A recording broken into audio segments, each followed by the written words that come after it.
नमस्कार दोस्तों, TNC bullet series में आपका हार्दिक स्वागत और अभिनंदन है। दोस्तों, जैसा कि आपको पता है कि रोज सुबह 7 बजे हम टीएनसी बुलेट सीरीज के माध्यम से एक इम्पोर्टेंट क्लास जो है वो आपके सामने लेके आते हैं। उस क्लास से रिलेटेड जो भी हमारे पास में डाउट होते हैं उन सबको हम क्लियर करते हैं। साथ के साथ वो भी चर्चा करते हैं कि उस पर्टिकुलर टॉपिक से इन फ्यूचर में किस प्रकार के जो है वो क्वेश्चन आ सकते हैं। तो इसी कड़ी में आज हमारे पास में 313 नंबर की क्लास आएगी, that is called thyroid function test, जिसको हम टीएफटी के नाम से भी जो है वो जानते हैं। ये जो हमने टॉपिक सेलेक्ट किया है वो हमारे लिए एक जरूरत बन चुकी है। अब जरूरत किस लिए दोस्तों? क्योंकि मैं और भी बहुत सारी डिजीज जो है वो करवाना चाहूंगा। आगे जो है वो हम आगे इससे रिलेटेड बहुत सारी डिजीज जो है मैं करवाना चाह रहा हूं, लेकिन उन सब डिजीज को पढ़ने से पहले हमें इस थायराइड फंक्शन टेस्ट को जो है वो जरूरी बनना है। हर कोई पर्सन देखता है कि इसको थायराइड है, इसको ये है, देन उस थायराइड की वजह से बहुत सारी प्रॉब्लम्स हैं। जैसे कि थायराइड का जो हो प्रेगनेंसी पे क्या इफेक्ट होता है, थायराइड का जो हो वो रिप्रोडक्शन पे क्या इफेक्ट होता है। तो ये कुछ नए इंपॉर्टेंट टॉपिक जो हो मैं आगे इन फ्यूचर में लेना चाहता हूं। तो उस टॉपिक को पढ़ने से पहले जो है वो हमें थायराइड फंक्शन टेस्ट के बारे में पढ़ना बहुत जरूरी होता है।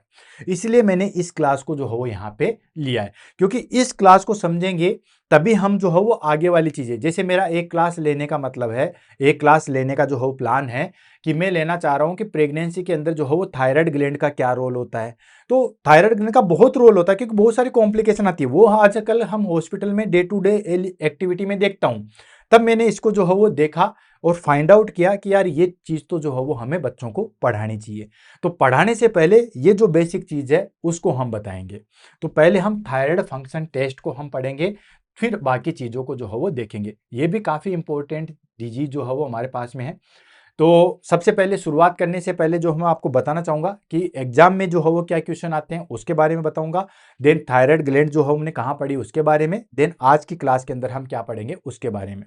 तो एक्चुअली दोस्तों, हमारे पास में आजकल जितने भी कम्पिटिटिव एग्जाम आते हैं उसमें थायराइड का प्रेगनेंसी के ऊपर क्या इफेक्ट होता है, थायराइड का जो है वो रिप्रोडक्शन पे क्या इफेक्ट होता है, थायराइड का हमारे पास में मेटाबॉलिज्म पे क्या इफेक्ट होता है, इस तरीके से घुमा के क्वेश्चन बहुत बार एग्जाम में क्वेश्चन पूछे जाते हैं।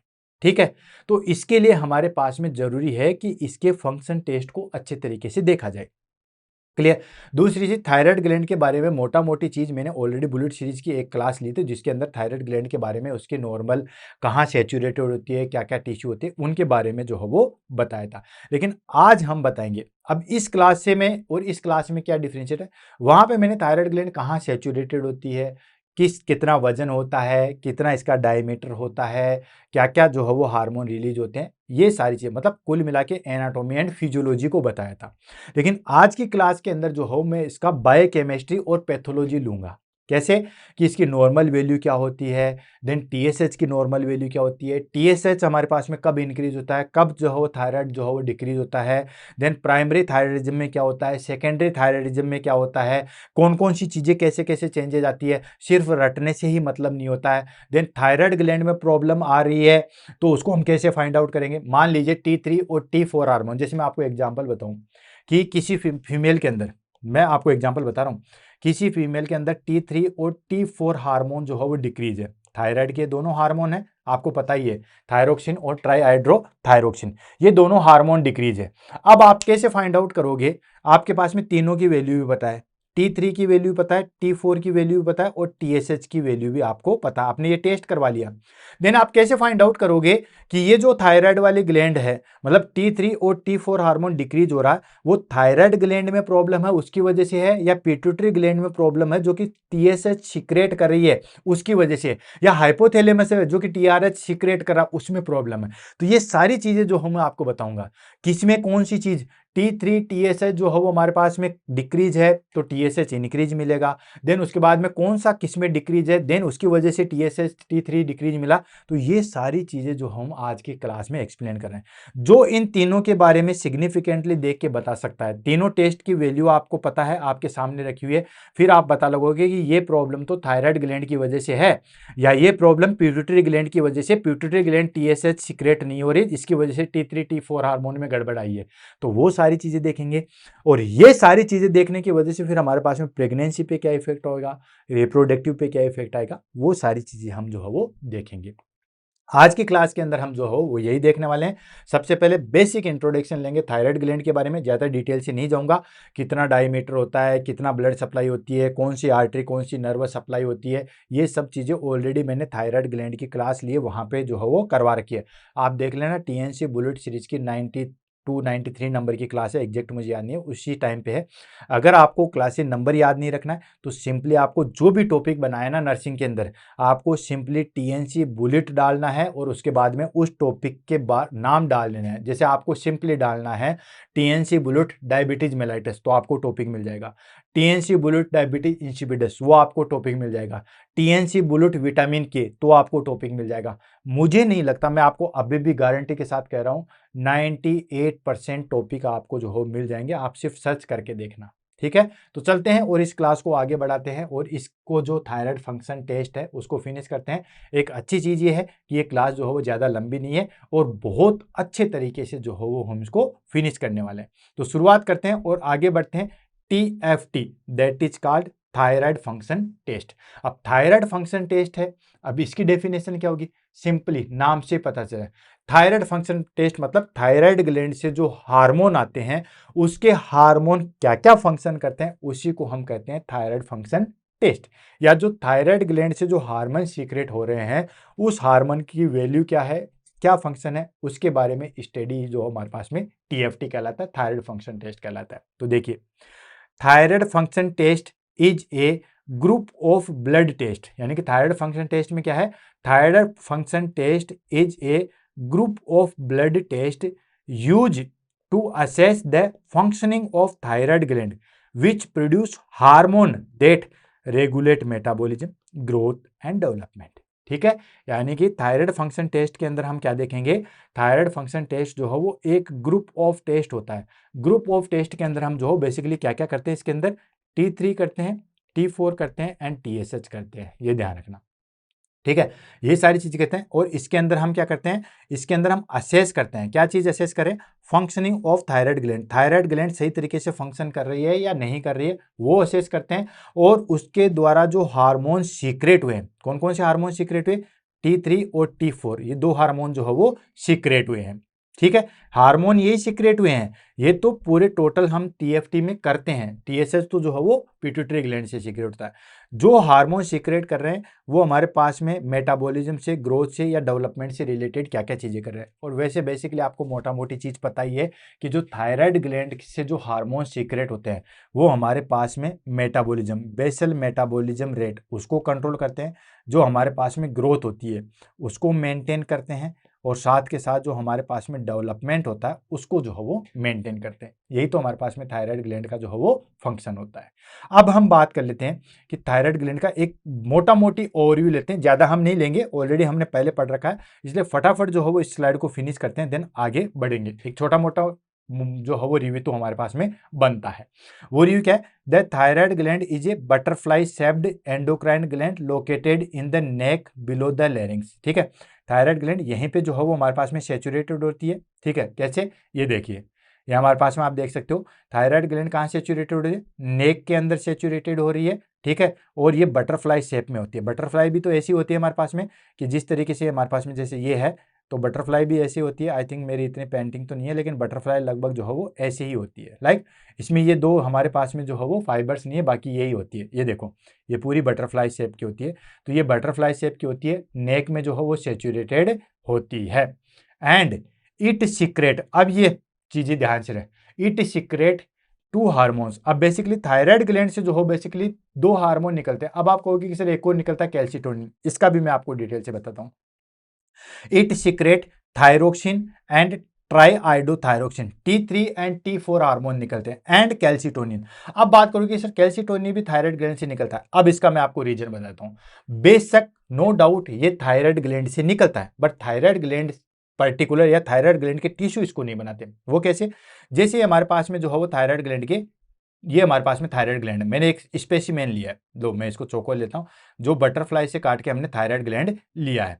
थायराइड ग्लैंड से लिया है तो इसके अंदर जो है वो इस तरीके से हमारे पास में छोटी छोटी सेल्स है जो कि क्या सीक्रेट करी है हमारे पास में, T3 और T4 हार्मोन जो है वो सीक्रेट करती है। ट्राईआयोडोथायरोक्सिन एंड थायरोक्सिन, ये दो हार्मोन जो है वो सीक्रेट करती है। अब ये यहाँ से जो है वो निकलते हैं बाहर। अब इसी के बीच बीच में, ये जैसे हमारे पास में टिश्यू है, थायराइड ग्लैंड के बीच बीच में जो है वो एक स्पेशल टाइप की सेल्स और प्रेजेंट होती है।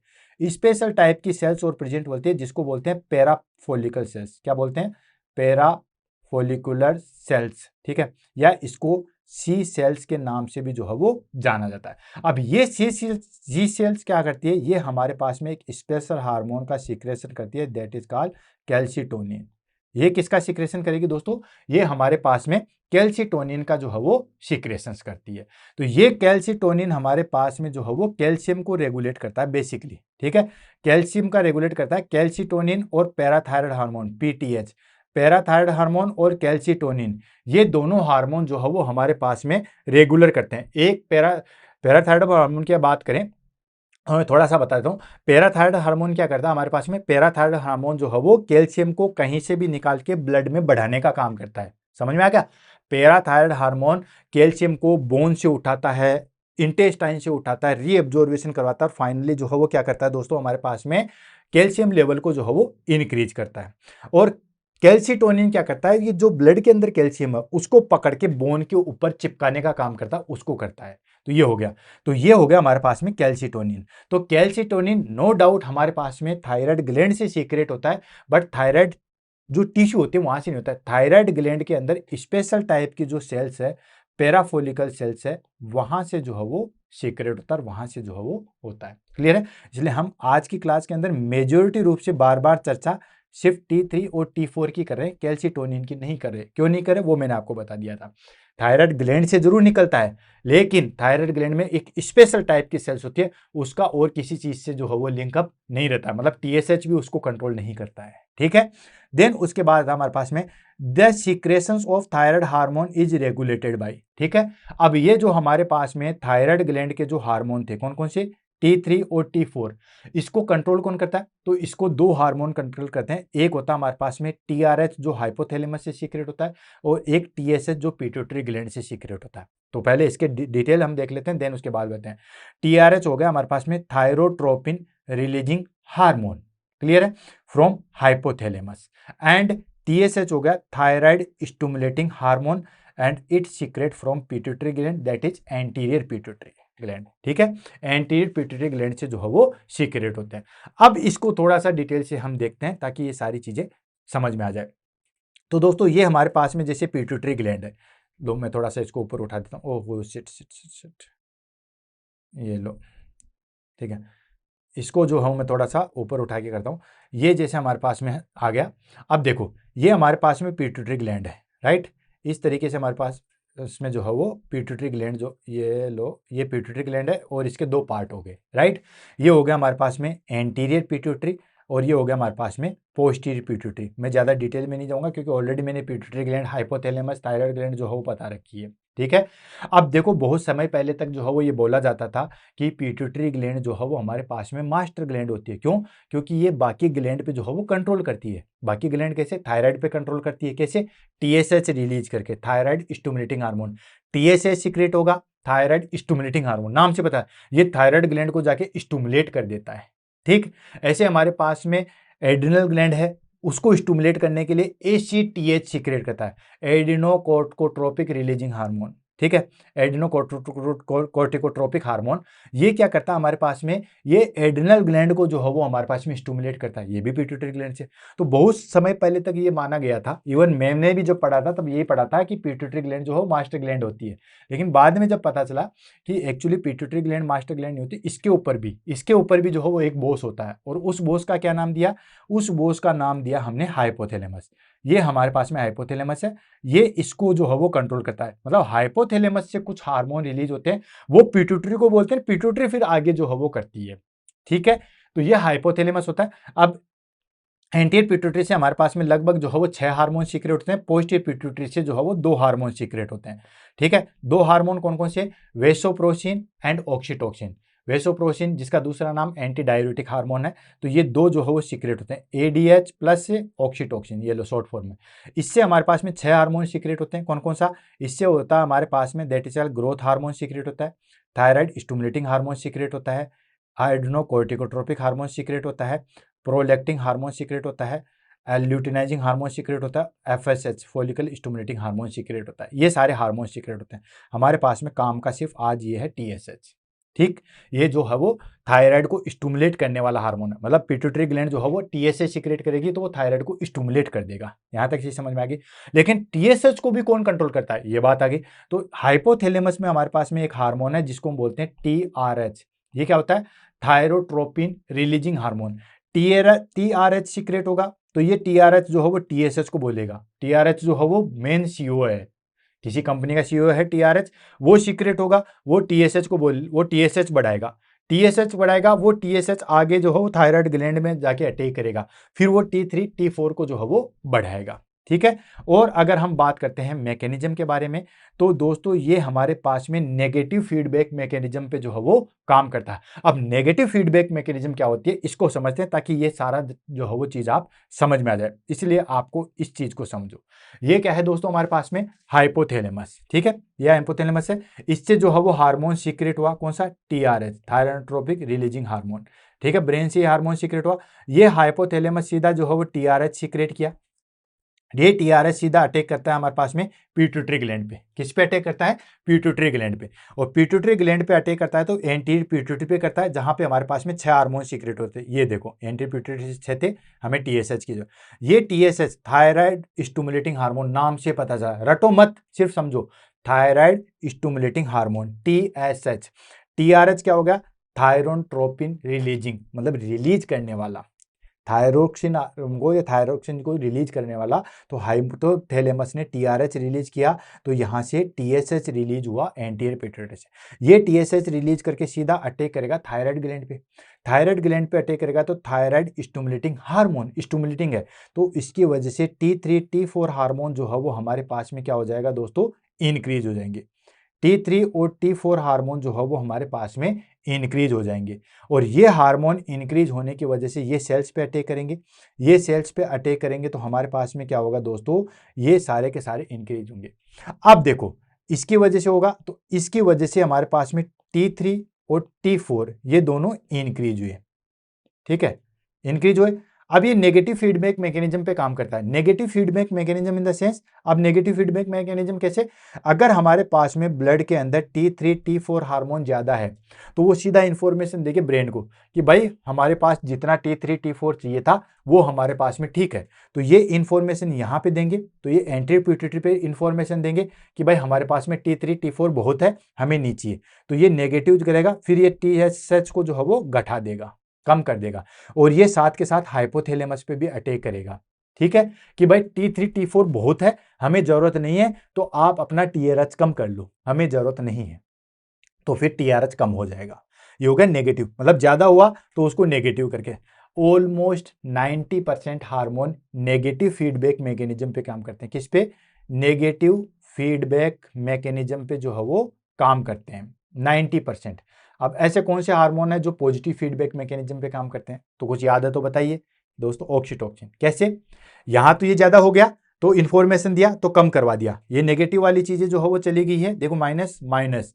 लेकिन ऑक्सीटोसिन में क्या होता है, ऑक्सीटोसिन रिलीज हुआ कहां से, ऑक्सीटोसिन बेसिकली जो है हमारे पास में हाइपोथैलेमस से रिलीज होता है, देन कंट्रोल होता है पोस्टीरियर पिट्यूटरी से।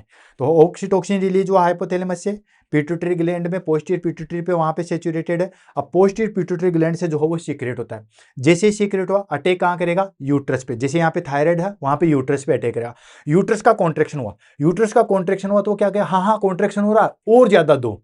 तो यहां तो क्या था, ज्यादा हो गया मतलब रहने दो। लेकिन ऑक्सीटोसिन में क्या क्या, नहीं नहीं हो रहा कॉन्ट्रेक्शन और दो। फिर हाइपोथैलेमस और ज्यादा सीक्रेट करा, और कॉन्ट्रेक्शन होगा, फिर कहा हाँ हाँ कॉन्ट्रेक्शन हो रहा और दो, और ऐसे और कॉन्ट्रेक्शन होगा, बच्चा जो हो बाहर निकल जाएगा। तो ऑक्सीटोसिन जो हो नेगेटिव फीडबैक मैकेनिज्म पे काम नहीं करता है, पॉजिटिव फीडबैक मैकेनिज्म पे करता है। बाकी जितने भी हार्मोन होते हैं वो ऑलमोस्ट नेगेटिव फीडबैक मैकेनिज्म पे काम करते हैं।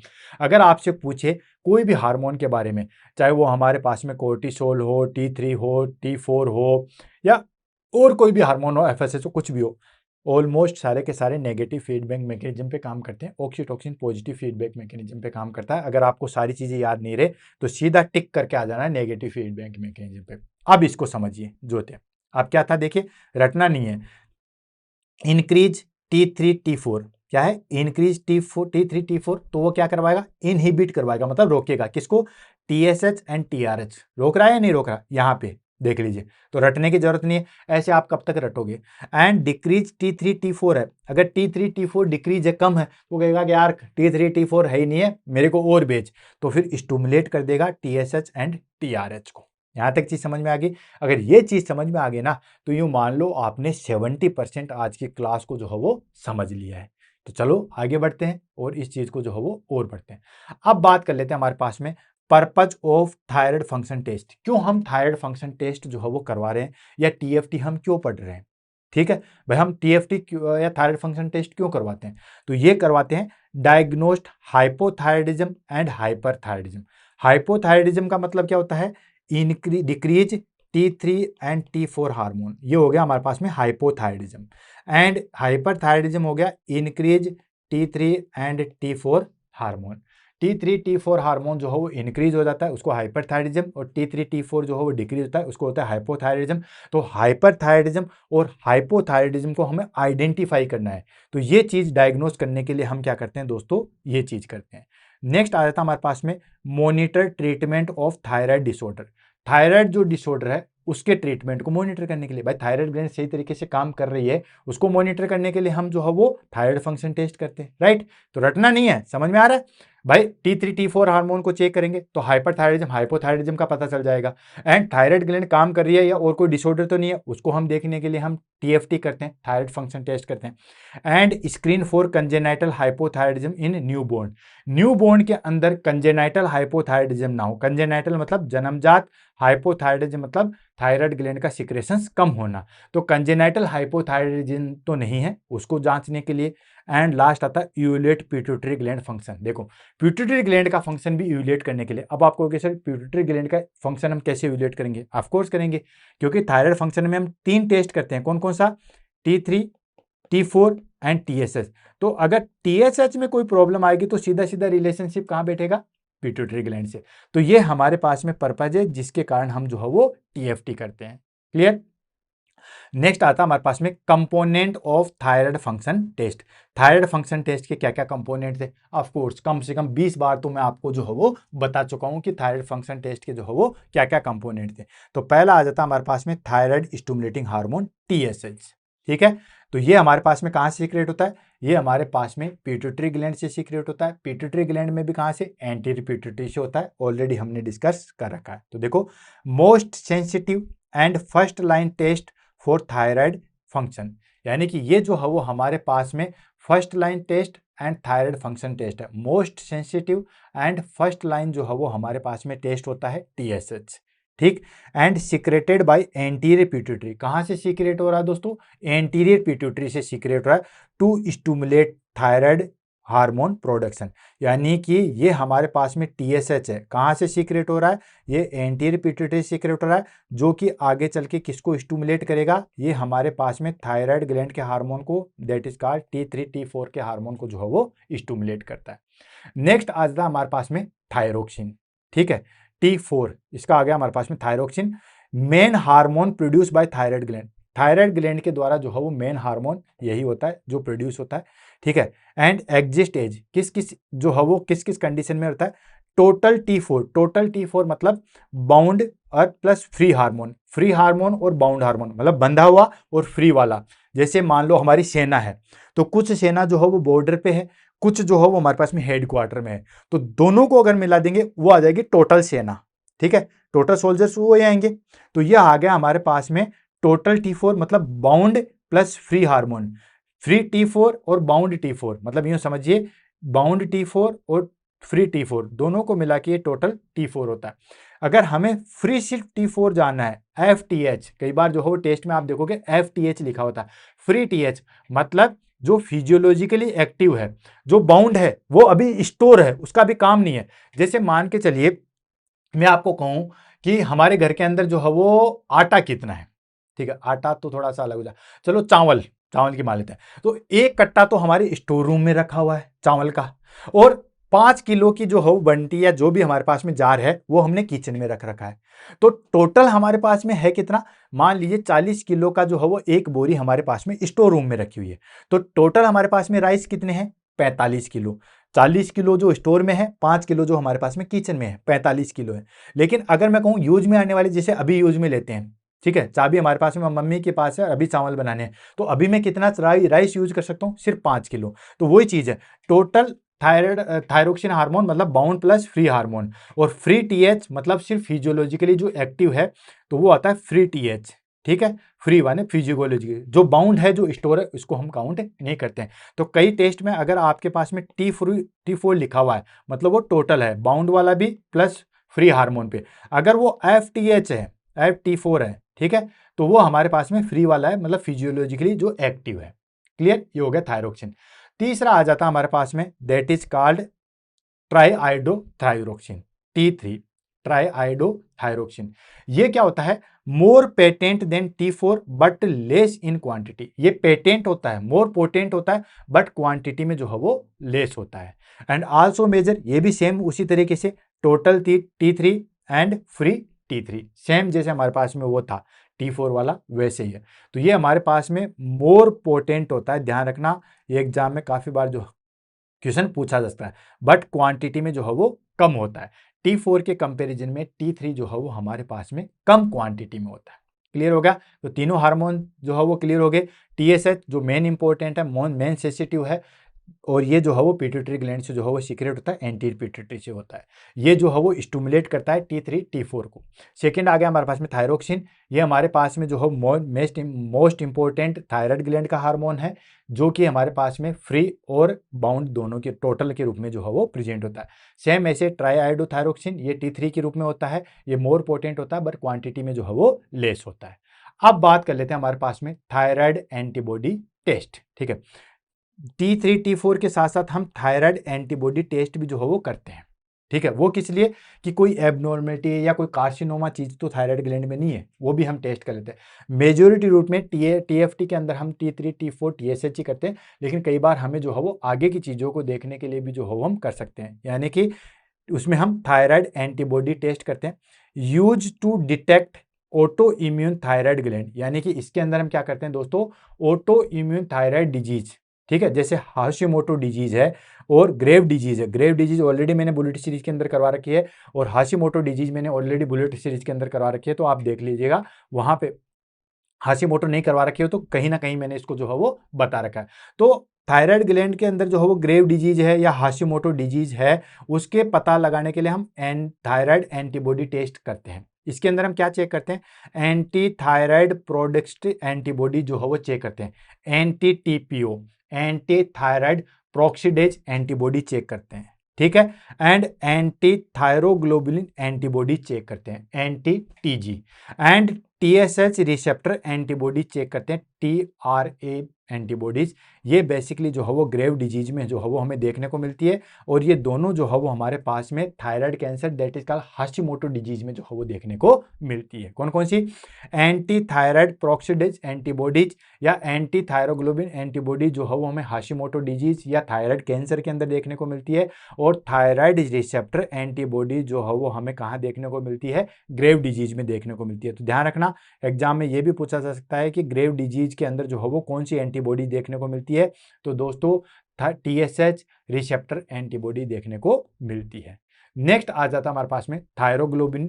थायरोग्लोबिन जो है वो हमारे पास में कब होता है, थायरोग्लोबिन ये हमारे पास में, थायरोग्लोबिन है protein produce by thyroid cells. Thyroid cells जो है वो हमारे पास में जो प्रोटीन प्रोड्यूस करती है वो है, ये भी हमारे पास में इनडायरेक्टली कैंसर को जो है वो दर्शाती है। थायरोग्लोबिन जो है वो कोई हार्मोन नहीं है, ये एक प्रोटीन है। क्या है, ये एक प्रोटीन है जो कहाँ से प्रोड्यूस होती है, थायराइड सेल्स जो है वो प्रोड्यूस करती है। और ये क्या होता है, use mainly as tumour marker in patient treated with thyroid cancer. Thyroid cancer से जो पेशेंट ट्रीट हुआ है या थायराइड कैंसर का जो है वो इलाज ले चुका है, उसके अंदर हमारे पास में ये प्रोटीन किस लेवल पे है, उसका जो है वो एज ए ट्यूमर मार्कर के रूप में जो है वो कार्य करती है। भाई किसी को थायराइड कैंसर था, अब वो थायराइड कैंसर जो है वो हमने ठीक कर दिया, चाहे कीमोथेरेपी से चाहे रेडियोथेरेपी से, कैसे करके भी हमने उसको ठीक कर दिया, फिर उसका मार्कर आइडेंटिफाई करने के लिए हम जो है वो थायरोग्लोबुलिन जो है वो देखते हैं। अब आ जाता है हमारे पास में thyroid Uptake and scan. Thyroid Uptake and scan जो है वो हमारे पास में क्या होता है, इसको थोड़ा सा जो है मैं आपको एक स्टोरी रूप से समझाता हूं, देन उसके बाद जो है वो आते हैं। रेडियो आयोडीन अपटेक टेस्ट भी जो है वो हम करते हैं। इसके अंदर क्या करते हैं कि हम आयोडीन जो है वो क्लाइंट को देते हैं। अब दूसरी चीज क्या होती है, अब इसको समझिए तभी पैथोफिजियोलॉजी समझ में आ जाएगी। आयोडीन क्या देती है, थायराइड हार्मोन जो सीक्रेट करने के लिए या थायराइड को जो अपने हार्मोन बनाने के लिए है ना, आयोडीन की रिक्वायरमेंट होती है। ठीक है, तो वो आयोडीन को एब्जॉर्ब करती रहती है। समझ में आ रहा है? यानी कि यूं समझिए कि जैसे खाना बनाने के लिए हमारे पास में आटे की जरूरत होती है। ठीक है, खाने का सामान तो चाहिए होता है। जैसे हमारे पास में कोशिका को जिंदा रहने के लिए हमारे पास में क्या चीज की जरूरत है, तो ऑक्सीजन और ग्लूकोज की जरूरत होती है। ठीक उसी तरीके से थायरोक्सिन बनाने के लिए या उस मशीन को काम करने के लिए जो है वो आयोडीन की रिक्वायरमेंट होती है। अब अगर आयोडीन की डेफिशिएंसी हो जाती है तो थायराइड ग्लैंड को ज्यादा वर्क करना पड़ता है, ज्यादा तेज तेज वो कार्य करेगी। अब उसके पास में आयोडीन तो है नहीं, तो बेचारी भाग भाग के काम करेगी, तो उसकी साइज बढ़ जाती है। और उस साइज को जो बढ़ जाती है, थायराइड ग्लैंड की साइज बढ़ जाती है, उसको बोलते हैं गोइटर। ठीक है, तो गोइटर बढ़ जाता है, साइज इतनी बढ़ जाती है। तभी तो कहते हैं कि आयोडीन युक्त नमक का सेवन कीजिए ताकि गोइटर ना हो। क्योंकि आयोडीन अगर हम प्रॉपर अमाउंट में लेते हैं तो फिर हमारे पास में थायराइड ग्लैंड नॉर्मल अपना काम करेगी, ज्यादा उसको एक्टिवली काम करने की जरूरत नहीं है, गोइटर जो है वो नहीं होगा। तो ये आयोडीन हम जो है वो टेस्ट के रूप में भी काम में ले सकते हैं। कैसे? हम आयोडीन घोल के पिला देंगे। अब आयोडीन घोल के पिला देंगे तो थायराइड तो उसको एब्जॉर्ब कर लेगी। अब एब्जॉर्ब कर लेगी तो हमारे पास में अगर ज्यादा अपटेक कर रही है, ठीक है, यानी कि ज्यादा जो है हमारे पास में अपटेक कर रही है, तो हमारे पास में सीधा सीधा मीनिंग है कि थायराइड ग्लैंड एक्टिव है, मतलब ग्रेव डिजीज है। और अगर उसको अपटेक नहीं कर रही है, चुपचाप बैठी हुई है, थायराइड ग्लैंड को ले ही नहीं रही है, मतलब कहीं ना कहीं इन्फ्लामेशन है। समझ में आ गया? तो उसके अपटेक के आधार पे भी हम थायराइड ग्लैंड को जो है वो समझ सकते हैं। इससे इजी तो मैं आपको क्या ही समझाऊं दोस्तों, आई थिंक समझ में आ गया होगा। तो इसमें हम क्या करते हैं दोस्तों, measure the thyroid's ability to absorb iodine. यानी कि थायराइड की जो एबिलिटी है, थायराइड ग्लैंड की जो एबिलिटी है, वो आयोडीन एब्जॉर्वेशन के हिसाब से जो है वो हम देखते हैं। अब ये एबिलिटी कैसे है, हेल्प डिफरेंशिएट हाइपरथायरिज्म कोजेज। यानी कि हाइपरथायरिज्म में अगर इंक्रीज अपटेक है, फटाफट आयोडीन का जो है वो अपटेक कर लिया, मतलब ग्रेव डिजीज है या टॉक्सिक नोडुलर गोइटर है। ठीक है, टॉक्सिक नोडुलर गोइटर मतलब खतरनाक जहरीला जो है वो नोडुलर गोइटर है। नॉर्मल जो गोइटर होता है उसमें इनलार्जमेंट होता है, उसमें आदमी की जान नहीं जाती, बट टॉक्सिक नोडुलर गोइटर में जो है वो जान जा सकती है। तो अगर अपटेक इंक्रीज है मतलब ग्रेव डिजीज है, अगर अपटेक नहीं है मतलब आयोडीन आया उसका अपटेक नहीं किया, मतलब थायराइडाइटिस है, inflammation in the thyroid gland है।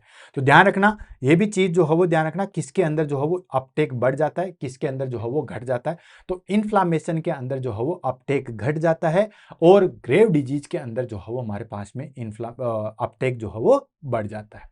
क्लियर है? अब बात कर लेते हैं हमारे पास में नॉर्मल वैल्यू। अभी तक हमने सारी चीजों को देखा, T3 T4 T4 TPO antibody सबको देखा। अब बात कर लेते हैं हमारे पास में नॉर्मल वैल्यू की या नॉर्मल रेफरेंस की। तो नॉर्मल रेफरेंस हम ले लेते हैं, नॉर्मल रेफरेंस वैल्यू की बात करें तो आता है हमारे पास में TSH। TSH की नॉर्मल वैल्यू क्या होती है दोस्तों, 0.4 से लेके 4 ml पर यूनिट, ठीक है, मिली इंटरनेशनल यूनिट पर लीटर, मिली इंटरनेशनल यूनिट पर लीटर होती है।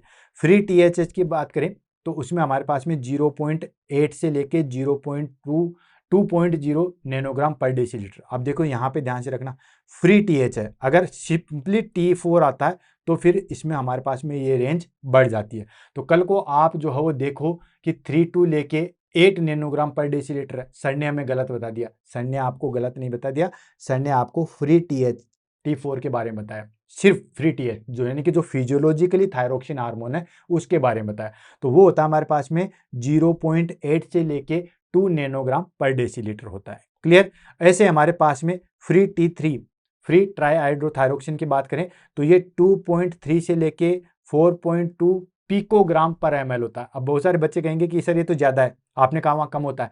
तो दोस्तों ये नैनोग्राम नहीं है, पिकोग्राम है। ठीक है, नैनो माइक्रो पिको ये तो आप समझते हो, तो ये पिकोग्राम है, ध्यान रखना। Clear? And anti TPO antibodies की बात करें तो वो लेस देन 35 यूनिट पर ml होती है। ठीक है, अगर टीपीओ एंटीबॉडीज हमारे पास में 35 इंटरनेशनल यूनिट से कम है तो मतलब कोई दिक्कत नहीं, ज्यादा है तो फिर आपको जो है वो पता चलेगा कि ये कोई कैंसरस चीजें जो है वो प्रेजेंट है। तो ये हो गया हमारे पास में इसकी नॉर्मल वैल्यू TSH की। फ्री T4 की और फ्री T3 की। देन उसके बाद आता हमारे पास में इंटरप्रिटेशन किस तरीके से करेंगे। तो अगर आपने अब तक जो चीजें हैं वो अगर कंठस्थ या बहुत अच्छे तरीके से देख रखी है तो आप इंटरप्रिटेशन जो है वो बहुत अच्छी तरीके से कर पाओगे। कैसे? जैसे हम बात करते हैं प्राइमरी हाइपरथायराइडिज्म। देखो, प्राइमरी हाइपोथायराइडिज्म, आप समझिए प्राइमरी हाइपोथायराइडिज्म में क्या होगा, इस चीज को छोड़ दीजिए, ये जो साइड वाला है इसको छोड़िए। प्राइमरी मतलब शुरुआत, हाइपोथायराइडिज्म। अब हाइपोथायराइडिज्म में क्या होता है, यानी कि T3 और T4 हार्मोन तो जो है वो हमें कम देखने को मिलेंगे। अब प्राइमरी है मतलब शुरुआती है, तो T3 T4 हार्मोन कम रहेगा तो वो इंफॉर्मेशन देंगे, अभी तो शुरुआत है ना, तो वो इंफॉर्मेशन देंगे हमारे पास में पिट्यूटरी ग्लैंड को कि मैडम जी हार्मोन भेजो, हमारे पास में कम है, हम सफर कर रहे हैं हाइपोथायराइडिज्म से। तो वहां पे फिर वो हार्मोन ज्यादा सीक्रेट होगा, मतलब TSH ज्यादा सीक्रेट होगा। तो प्राइमरी हाइपोथायराइडिज्म में क्या होगा, हाइपोथायराइडिज्म में T3 T4 हार्मोन तो डिक्रीज होंगे। ये देखिए T3 और T4 हार्मोन बिल्कुल डिक्रीज है, एंड कंपनसेटरी मैकेनिज्म की वजह से TSH जो है वो हमारे पास में इंक्रीज मिलेगा। समझ में आ गया? क्लियर है? ये हो गया प्राइमरी हाइपोथायराइडिज्म। सेकंड आता हमारे पास में सेकेंडरी हाइपोथायराइडिज्म। हाइपोथायराइडिज्म है मतलब T3 T4 हार्मोन जो है वो डिक्रीज है, लेकिन सेकेंडरी किसको बोला जाता है? जब मैंने आपको थायराइडिज्म बताया था तब मैंने बताया था कि प्राइमरी थायराइडिज्म या प्राइमरी हाइपोथायराइडिज्म होता है कि T3 T4 हार्मोन जो है वो किसकी वजह से डेफिशिएंसी है, वो है हमारे पास में डेफिशिएंसी सिर्फ थायराइड ग्लैंड। थायराइड ग्लैंड में प्रॉब्लम है, वो T3 T4 हार्मोन का सिक्रेशन सही तरीके से नहीं कर रही है, इसलिए हाइपोथायराइडिज्म हुआ, जिसको हम प्राइमरी हाइपोथायराइडिज्म कहेंगे। सेकेंडरी हाइपोथायराइडिज्म किसको कहेंगे कि हमारे पास में थायराइड ग्लैंड बिल्कुल ओके है, बट ऊपर से उसको समाचार नहीं मिल रहे कि उसको T3 T4 हार्मोन जो है वो सीक्रेट करने, मतलब दिक्कत कहां आ रही है, बीमारी कहां आ रही है, पिट्यूटरी ग्लैंड में दिक्कत आ रही है। समझ में आ रहा है? तो ये हमारे पास में पिट्यूटरी ग्लैंड में, और वैसे भी हमारे पास में TRH है, उसका उतना रोल नहीं है, वो तो सिग्निफिकेंटली उसको कोरिलेट करता रहता है क्योंकि दोनों बिल्कुल पास पास में है। तो सेकेंडरी हाइपोथायराइडिज्म का मतलब हुआ हाइपोथायराइडिज्म है, हाइपोथायराइडिज्म मतलब T3 और T4 हार्मोन डिक्रीज है, लेकिन वो थायराइड ग्लैंड की प्रॉब्लम की वजह से नहीं है, वो किसी दूसरे की वजह से, और वो दूसरा कौन हुआ, पिट्यूटरी ग्लैंड। ठीक है, तो अब इसके अंदर क्या होगा, T3 भी कम रहेगा, हाइपोथायराइडिज्म है, T4 भी कम रहेगा, तो T3 T4 तो कम रहेगा, तो मैं इसको यूं कर देता हूं, T3 T4 तो जो है वो कम रहेगा ही रहेगा, लेकिन अब पिट्यूटरी ग्लैंड की वजह से तो वहां पे TSH भी कम रहेगा। अब आपको कोई दिक्कत नहीं है ना, अगर हमारे पास में TSH भी है, रटो मत किसी चीज को, अब आपको सारी चीजें जो है वो क्लियर हो जाएगी। नेक्स्ट आता है हमारे पास में, that is called hyperthyroidism. Hyperthyroidism में क्या देखने को मिलेगा, हाइपरथायराइडिज्म में देखने को मिलेगा कि T3 और T4 हार्मोन दोनों इंक्रीज मिलेंगे। हाइपर है ना, तो हाइपरथायराइडिज्म में दोनों इंक्रीज मिलेंगे, तो ये देखो ये दोनों को मैंने बोल दिया, ये दोनों इंक्रीज मिल रहे हैं, T3 T4 हार्मोन इंक्रीज मिलेंगे। इसके कंपनसेटरी मैकेनिज्म, अब सेकेंडरी का कोई जिक्र नहीं है, ठीक है, इसके कंपनसेटरी के मैकेनिज्म में हमारे पास में TSH जो है वो डिक्रीज ही मिलेगा। क्यों मिलेगा? क्योंकि T3 T4 हार्मोन अगर इंक्रीज है और सारी चीजें नॉर्मल फंक्शन में चल रही है, थायराइड पिट्यूटरी, तो वो फिर नेगेटिव फीडबैक मैकेनिज्म के आधार पे हमारे पास में TSH जो है वो डिक्रीज मिलेगा। समझ में आ रहा है? समझ में आ रहा है, बहुत अच्छी बात है। नहीं आ रहा है तो आप एक बार पुरानी चीजों को फिर से रिपीट कर लें, जो मैंने क्लास में शुरू में समझाई थी, अगर आप उसको देख के करोगे तो ये सारी चीजें आपको समझ में आ जाएगी। नेक्स्ट आता है सब क्लिनिकल हाइपोथायराइडिज्म। सब क्लिनिकल मतलब हमारे पास में, मतलब नॉर्मली हमारे पास में T3 T4 जो है वो नॉर्मल रहेंगे। सब क्लिनिकल का मतलब तो यही होगा, T3 एंड T4 जो है वो लगभग नॉर्मल रहेंगे। ठीक है, तो ये हाइपोथायराइडिज्म है। अब हाइपोथायराइडिज्म है तो इसको कंपनसेट करने के लिए हमारे पास में TSH जो है वो इंक्रीज मिलेगा। तो देखिए TSH इंक्रीज है हमारे पास में, हाइपोथायराइडिज्म है तो TSH इंक्रीज मिलेगा, अगर सिर्फ और सिर्फ सेकेंडरी का ध्यान रखना। सेकेंडरी में सिंपल आपको ये ध्यान रखना है, अगर आपको इसको वैसे याद रखना है तो मैं आपको बता दूं, हाइपोथायराइडिज्म होगा तो T3 T4 डिक्रीज मिलेंगे और TSH इंक्रीज मिलेगा। हाइपरथायराइडिज्म है तो T3 T4 इंक्रीज मिलेंगे और TSH डिक्रीज मिलेगा। ये पैटर्न चलता है। लेकिन अगर सेकेंडरी हाइपोथायराइडिज्म है पिट्यूटरी ग्लैंड की वजह से, तो वहां पे वो चीज आ जाएगी, उसमें हमारे पास में सेकेंडरी हाइपोथायराइडिज्म है मतलब हमारे पास में T3 T4 दोनों डिक्रीज मिलेंगे, TSH भी डिक्रीज मिलेगा और एग्जाम में सबसे ज्यादा क्वेश्चन इसी के बारे में जो है वो पूछा जाता है। अब आप कहोगे सेकेंडरी हाइपरथायराइडिज्म में क्या होगा? सेकेंडरी हाइपरथायराइडिज्म में भी हमारे पास में वही चीजें मिलेगी, तीनों ऊपर मिलेगी। ठीक है, अब देखो ये सब क्लिनिकल है, मतलब इसमें हाइपोथायराइडिज्म में हमारे पास में T3 T4 लगभग नॉर्मल मिलेंगे, सिर्फ और सिर्फ जो है वो हाइपोथायराइडिज्म है तो TSH जो है वो इंक्रीज मिलेगा, बाकी ये सब क्लिनिकल है। सब क्लिनिकल में हमारे पास में चीजें ऑलमोस्ट जो है वो नॉर्मल होती है। ये सेम चीज सब क्लिनिकल हाइपरथायराइडिज्म में वही हमारे पास में TSH डिक्रीज मिलेगा और बाकी T3 T4 जो है वो हमारे पास में नॉर्मल मिलेगी। आई थिंक क्लियर हो गया होगा सारी चीजें, क्या प्राइमरी का रोल है, क्या सेकेंडरी का जो है वो रोल है। अब बात कर लेते हैं हमारे पास में क्लिनिकल इंपॉर्टेंस। क्या क्लिनिकल इंपॉर्टेंस है हमारे पास में TFT की, थायराइड फंक्शन टेस्ट की जो है वो क्या क्लिनिकल इंपॉर्टेंस है? तो thyroid function test TFT is essential for, किस लिए है दोस्तों? तो देखिए ऑलरेडी आपको पता ही है, डायग्नोस थायराइड डिसऑर्डर, थायराइड के जो भी डिसऑर्डर है उसके लिए, चाहे गोइटर हो, चाहे थायराइडिस हो, हाइपोथायराइडिज्म हाइपरथायराइडिज्म तो है ही है मेन, लेकिन इसके अलावा इन्फ्लामेशन हो तो अपटेक जो है वो हमारे पास में डिक्रीज हो जाएगा। ठीक है, गोइटर वगैरह है तो अपटेक जो है वो इंक्रीज होगा। बताया था नहीं बताया था, याद आया कुछ भाई? हाइपोथायराइडिज्म ये देखो, अपटेक इंक्रीज हो रहा है मतलब गोइटर के अंदर हो रहा है, और इन्फ्लामेशन है मतलब अपटेक जो है वो डिक्रीज हो रहा है। तो हाइपोथायराइडिज्म हाइपरथायराइडिज्म के बारे में तो पता चलेगा ही चलेगा, साथ के साथ जो है वो हमारे पास में गोइटर और इनके बारे में पता चलेगा। And monitoring treatment with levothyroxine and antithyroxine drugs, यानी कि लिवोथायरोक्सिन देते हैं। लिवोथायरोक्सिन क्यों देते हैं हमारे पास में? हाइपोथायराइडिज्म की कंडीशन में लिवोथायरोक्सिन देते हैं हम, हाइपोथायराइडिज्म, ठीक है, हाइपोथायराइडिज्म हो जाएगा तो हम लिवोथायरोक्सिन देते हैं। और एंटीथायराइड ड्रग्स हम कब देते हैं? वो हम ज्यादा में देते हैं, हाइपरथायराइडिज्म में हम देते हैं। तो हाइपरथायराइडिज्म या हाइपोथायराइडिज्म में जो हम ट्रीटमेंट ले रहे हैं उसको मॉनिटर कर सकते हैं, उसको देख सकते हैं।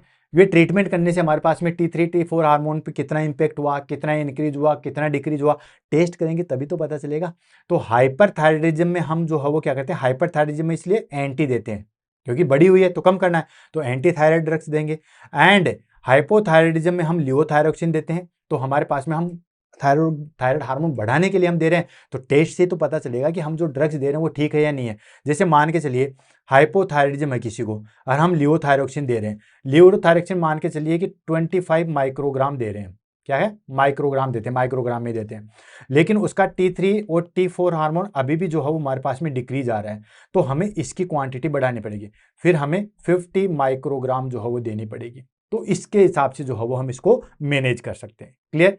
नेक्स्ट आता हमारे पास में that is evaluating symptoms such as fatigue, weight changes, heat and cold intolerance, menstruation irregularities. ठीक है, इससे हमें फटिक है क्योंकि BMR को कंट्रोल करता है, वेट चेंजेज हो रहा है। अगर हमारे पास में, अब देखो ये बहुत इंपॉर्टेंट चीज है वेट चेंजेज, अगर हमारे पास में T3 और T4 हार्मोन इंक्रीज होगा तो वेट बढ़ेगा या घटेगा, आप बताइएगा। और T3 और T4 हार्मोन जो है वो हमारे पास में कम होगा तो वेट बढ़ेगा या घटेगा। एक मैं देता हूं, इसके अंदर BMR जो है वो बढ़ जाती है, बेसल मेटाबॉलिज्म रेट बढ़ जाती है, और इसके अंदर हमारे पास में BMR जो है वो घट जाती है, बेसल मेटाबॉलिज्म रेट घट जाती है। तो आप बताइए, अगर आपने पहले जो है वो बुलेट सीरीज में थायराइड ग्लैंड पढ़ी है तो ये आप आसानी से दे सकते हो। बाकी मैं बता देता हूँ, T3 T4 हार्मोन अगर इंक्रीज होता है, बॉडी में ज्यादा होता है, हाइपरथायराइडिज्म की कंडीशन होता है तो वेट लॉस होता है, क्योंकि BMR बढ़ी हुई है, बेसल मेटाबॉलिज्म रेट है, तो सारी एनर्जी को जो है वो खा जाते हैं, कंज्यूम कर जाते हैं और वेट लॉस होता है। ठीक है, और T3 T4 हार्मोन जो है हमारे पास में डिक्रीज है, मतलब BMR कम है, तो वेट जो है वो हमारे पास में गेन होता है।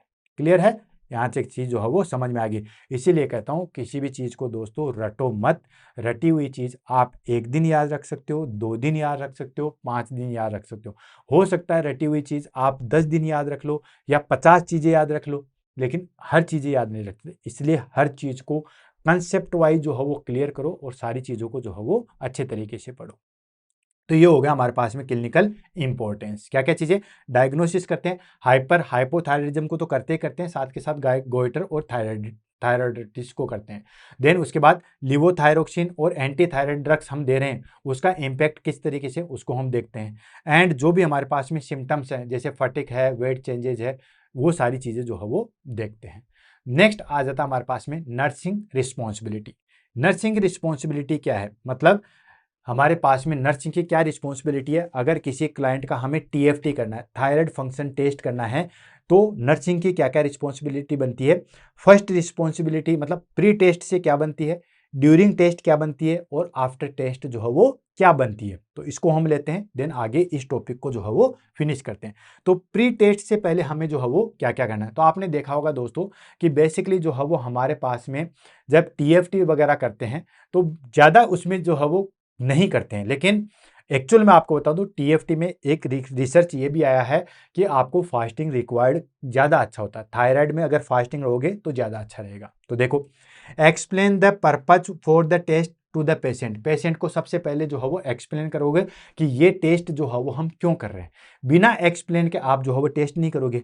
आपसे पूछ ले, ये पेशेंट का राइट है आपको बताना, ठीक है। आप ये नहीं कह सकते तू ज़्यादा डॉक्टर मत बन, ऐसे नहीं बोल सकते। उसको एक्सप्लेन करेंगे कि हम जो टीएफटी है वो करने जा रहे हैं, क्यों करने जा रहे हैं, उसके लिए भी जो है वो उसको बताना पड़ेगा। Next, no fasting required unless advice. तो पहली चीज मैं आपको यहीं पे जो है वो फिनिश कर देता हूं। एक्यूरेट, इससे जो है वो new trending research, new research के अकॉर्डिंग, न्यू रिसर्च वो भी तो हम कहते हैं ना, न्यू रिसर्च के अकॉर्डिंग आपको ये पता होना चाहिए कि एनपीओ या हम कहें कि फास्टिंग में ही सैंपल लेना चाहिए, ठीक है। तो अगर आपके पास में एग्जाम में आए तो आपको फास्टिंग जो है वो टिक करके आना है। बिना फास्टिंग के आप टिक नहीं करोगे, मतलब एम्प्टी स्टोमक लिया जाता है। इसीलिए मैंने ये जो है वो टेस्ट लिया है, तो आप इसको यूं काटा मार सकते हो, ठीक है, क्योंकि नए ट्रेंडिंग के लिए जो है वो टीएनसी फेमस है। नेक्स्ट आता है हमारे पास में, that is called check for medication, thyroxine, steroid, oestrogen, that may affect the result. Of course कोई भी क्लाइंट थायरोक्सिन ले रहा है, ठीक है, अब थायरोक्सिन ले रहा है या स्टेरॉयड थेरेपी ले रहा है या एस्ट्रोजन ले रहा है, अगर ये ड्रग्स ले रहा है तो वो फिर हमारे पास में रिजल्ट जो है वो अफेक्टेड होगा। तो या तो आप हेल्थ केयर प्रोवाइडर को इन्फॉर्मेशन दोगे कि ये ड्रग्स ले रहा है और इस ड्रग्स में इतनी ड्रग्स ले रहा है, इतनी अमाउंट में ले रहा है, और फिर हमने ये सैंपल लिया। या फिर हेल्थ केयर प्रोवाइडर अगर ये इन्फॉर्मेशन देता है कि नहीं, ड्रग्स को होल्ड कर दो 2 दिन, फिर आप टेस्ट करो, तो फिर आपको उस हिसाब से करना है। क्यों? क्योंकि ये जो थायरोक्सिन है, स्टेरॉयड है, एस्ट्रोजन है, ये सारे के सारे जो है वो हमारे पास में मेडिकेशन जो है वो हमारे पास में इस चीज को अफेक्ट करते हैं। नेक्स्ट आता है हमारे पास में avoid iodine containing drugs before the test for uptake test. अगर हमें अपटेक टेस्ट करना है, यानी कि आयोडीन कितना अपटेक हुआ कितना नहीं हुआ, अपटेक टेस्ट करना है, तो हमें पहले जो है वो आयोडीन ड्रग्स जो है वो नहीं देनी है। क्योंकि अगर ऑलरेडी पहले दे रखी है तो वो पहले से अपटेक की हुई रहती है। फिर हम गोइटर और इन्फ्लामेशन को जो है वो सेपरेट नहीं कर सकते कि अब अपटेक इंक्रीज है या अपटेक जो है वो डिक्रीज है, इस चीज को जो है वो नहीं कर सकते। तो ये नर्सिंग रिस्पॉन्सिबिलिटी है। पहले रिस्पॉन्सिबिलिटी क्या है, पहले तो एक्सप्लेन करोगे कि क्यों हम जो है वो थायराइड फंक्शन टेस्ट करें। सेकंड चीज, फास्टिंग पहले रिक्वायर नहीं थी, आजकल जो है वो फास्टिंग या हम कहें कि फास्टिंग सैंपल जो है वो गुड रहता है। थर्ड आ जाता है हमारे पास में, जो भी मेडिसिन ले रहे हैं, स्पेशली थायरोक्सिन, स्टेरॉइड, एस्ट्रोजन, इसके बारे में जो हो बताओगे, ये हमारे रिजल्ट को अफेक्ट करेंगे करेंगे, ठीक। एंड आयोडीन कंटेनिंग ड्रग्स जो है वो अगर हमें अपटेक टेस्ट करना है, आयोडीन अपटेक टेस्ट करना है, तो हम आयोडीन वाली दवाई जो है वो नहीं देंगे। ये हो गया हमारे पास में प्री टेस्ट। ड्यूरिंग टेस्ट में हम क्या करते हैं, इसको हम ले लेते हैं। तो ड्यूरिंग टेस्ट में हम क्या करेंगे, कुछ भी नहीं करेंगे, सिंपली सैंपल जो है वो हमें करेक्ट वेन से लेना है। कलेक्ट वीनस ब्लड सैंपल एसेप्टिकली, यानी कि बिल्कुल एसेप्टिक टेक्निक से, बिना किसी इन्फ्लामेशन के, बिना किसी कंटामिनेशन के, अच्छे तरीके से ग्लव्स पहन के सैंपल जो है वो कलेक्ट करना है एंड लेबल करना है and send to the laboratory immediately. और इमीडिएटली जो है वो हमें लैब के अंदर सैंपल को जो है वो भेज देना है। इसके अंदर जो है बेसिकली हमारे पास में प्लेन वायल जो है वो ली जाती है, ठीक है, ये आपको पता ही है, ऑलरेडी वायल्स की क्लास भी मैंने जो है वो ले रखी है। तो इसके अंदर हम जो वेनस ब्लड सैंपल कलेक्ट करते हैं एसेप्टिकली मतलब बिल्कुल एसेप्टिक टेक्निक से, और उसको लेबल करते हैं और लेबोरेटरी में जो है वो भेज देते हैं। बेसिक है, कोई ज़्यादा करना ही नहीं है। नेक्स्ट आ जाता है हमारे पास में पोस्ट टेस्ट। पोस्ट टेस्ट हम क्या करेंगे, तो ये कोई बहुत बड़ा टेस्ट नहीं है कि इसमें हम बहुत सारी चीज़ें करेंगे। हम क्या करेंगे, मॉनिटर फॉर रिजल्ट, रिजल्ट के लिए जो है मॉनिटर करेंगे एंड रिपोर्ट एबनॉर्मल फाइंडिंग। कोई भी एबनॉर्मल फाइंडिंग आता है तो हेल्थ केयर प्रोवाइडर को जो है वो रिपोर्ट करेंगे। हालांकि एक जो है वो नर्सिंग की रिस्पॉन्सिबिलिटी ये भी बनता है कि चाहे अगर हमारे पास में रिजल्ट नॉर्मल भी आए, ठीक है, तो भी हम हेल्थ केयर प्रोवाइडर को जो है वो इन्फॉर्मेशन देंगे। इन्फॉर्मेशन देंगे कि नॉर्मल रिपोर्ट आई है, एबनॉर्मल रिपोर्ट आई है तो भी इंफॉर्मेशन देंगे कि एबनॉर्मल रिपोर्ट आई है और इतनी इतनी आई है, T3 की वैल्यू इतनी आई है, T4 की वैल्यू इतनी आई है, TSH की वैल्यू इतनी आई है, ये सारी रिपोर्ट जो है वो हम उसको देंगे। Next, educate patient on medication compliance if diagnosed with the thyroid disorder. Then उसके बाद में इंपॉर्टेंट हमारे पास में ये रोल सबसे ज्यादा इंपॉर्टेंट है। अब इस रोल की जो हम आपको इंपॉर्टेंस बताता हूँ कि दोस्तों जो भी हमारे पास में मेडिकल कंप्लायंस है उसके बारे में जो है वो हम बताएंगे। अगर कोई भी थायराइड डिसऑर्डर है, thyroid disorder in the sense जैसे मान लीजिए हाइपोथायराइडिज्म हुआ, ठीक है, हाइपोथायराइडिज्म निकला या फिर हाइपर थायराइडिज्म निकला, ठीक है, दोनों में से कोई भी चीज निकला, हाइपोथायराइडिज्म या हाइपरथायराइडिज्म, तो उसमें हमारे पास में फिर मेडिकेशन जो है वो एडवाइस की जाती है। एडवाइस की जाती है तो ये स्पेशली बताया जाता है दोस्तों, और मैं आपको वैसे ही बता रहा हूं कि थायराइड ड्रग्स को कभी भी जो है वो स्किप नहीं करना चाहिए। बहुत ज्यादा डेंजरस होता है, बहुत ज्यादा कॉम्प्लिकेशन क्रिएट करता है। आपको लगता होगा कि 25 माइक्रोग्राम टेबलेट क्या ही होता है, लेकिन ये माइक्रोग्राम बहुत डेंजर वर्क करता है। अगर कोई क्लाइंट हाइपोथायराइडिज्म से सफर कर रहा है और उसको जो भी टेबलेट चल रही है, चाहे 25 माइक्रोग्राम जो है वो चल रही होगी या 50 माइक्रोग्राम चल रही होगी, कोई भी टेबलेट जो है वो हमारे पास में चल रही है, तो उसको आपको कंटिन्यूअसली लेना है, एम्प्टी स्टोमक लेना है, रेगुलर लेना होता है, एक भी दिन छोड़नी होती है। आपने देखा होगा थायराइड वाले कभी भी अपनी मेडिकेशन नहीं छोड़ते हैं। क्यों? क्योंकि थायराइड वाली मेडिकेशन बहुत ज्यादा डेंजरस जो है वो कोज करती है। अगर आपने बीच में एक दो डोज भी स्किप कर दिया ना, तो उससे बहुत ज्यादा बड़ी कॉम्प्लिकेशन जो है वो आ जाती है।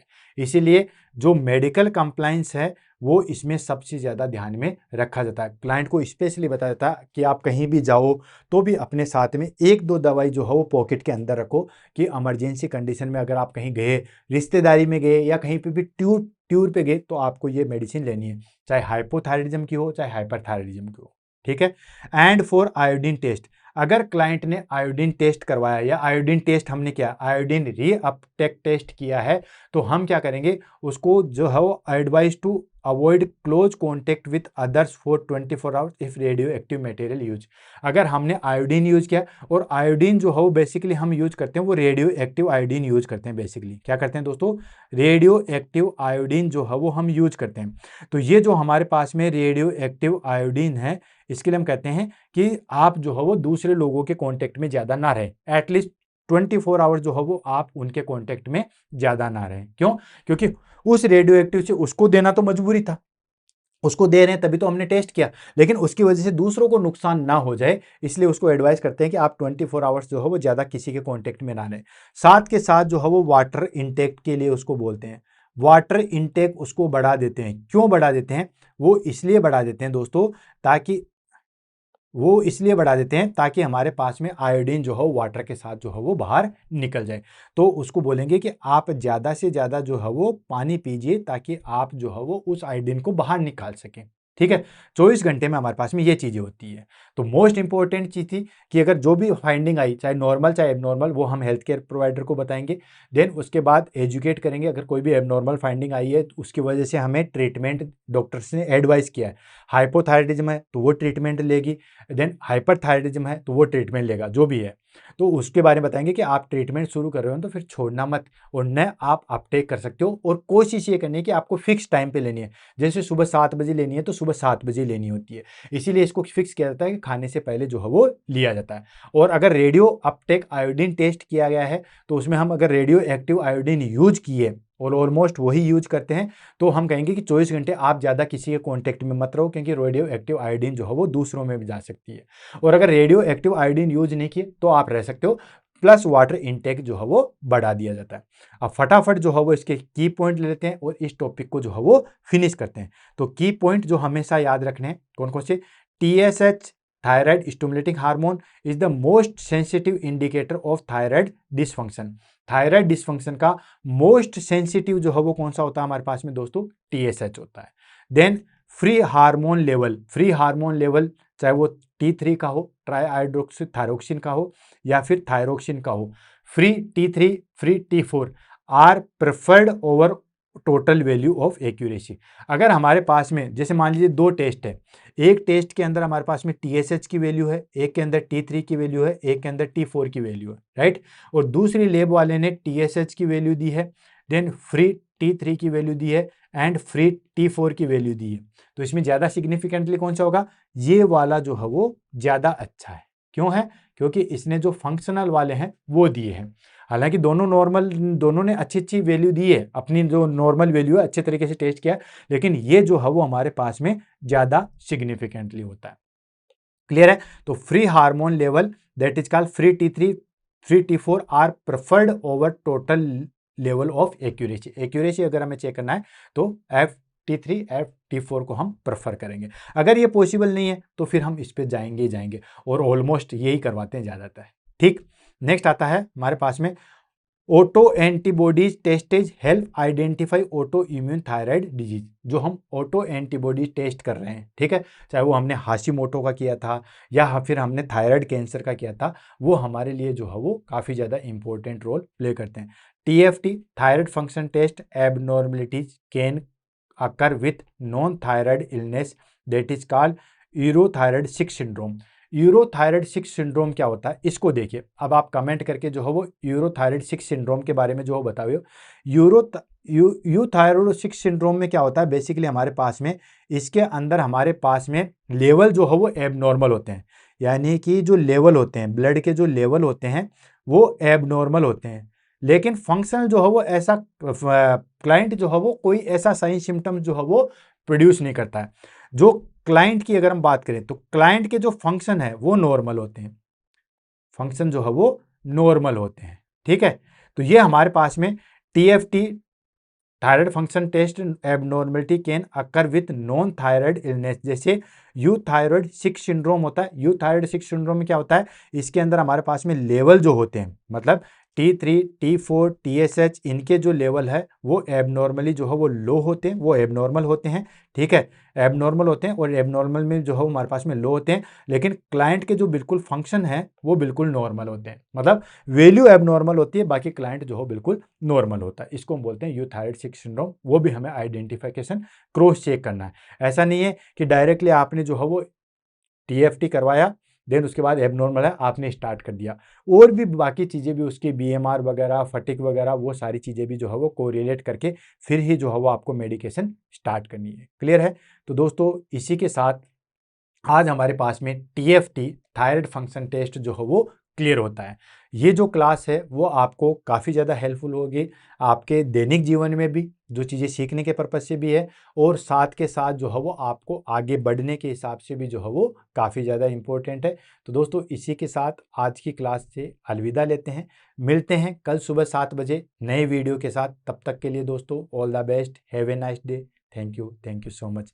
क्लास कैसी लगी, पढ़ाने का तरीका कैसे लगा, कितना आपको समझ में आया, इसके बारे में ज़रूर बताइएगा दोस्तों। आपके कमेंट का इंतज़ार रहेगा। Thank you.